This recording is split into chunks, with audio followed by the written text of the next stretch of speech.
The power of vulnerability.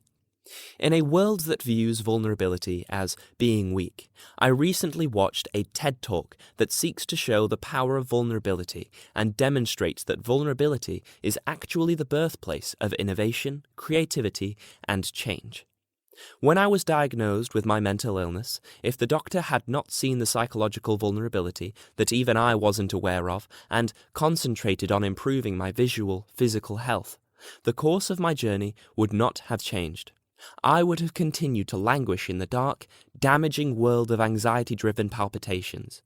The diagnosis came as a massive shock to me as, up until that point, I either hadn't realized that I was feeling vulnerable, or didn't want to admit to my vulnerability for fear of being portrayed as weak.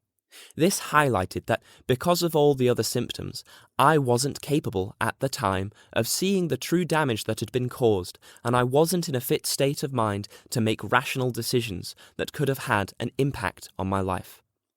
Up until that point, I'd chosen to numb the vulnerability, but we cannot selectively numb emotion. We can't say, here's the bad stuff, here's vulnerability, here's grief, here's shame, here's fear, here's disappointment. I don't want to feel these. You can't numb those hard feelings without numbing the other aspects of emotion. You cannot selectively numb. So when we numb those, we also numb joy. We numb gratitude, we numb happiness, and when we are miserable and we are looking for purpose and meaning, and then we feel more vulnerable and it becomes this dangerous cycle.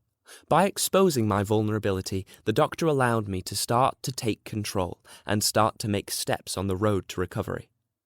To let myself be seen, deeply seen, vulnerably seen. To learn to love again with my own heart, even though there was no guarantee. To rediscover gratitude and joy, and instead of catastrophizing everything, to say I'm just grateful, because for feeling this vulnerable means I'm alive. And most importantly, to believe that despite all my vulnerability, I was enough. Embracing your vulnerability is not weak. It takes courage, strength, and can change everything.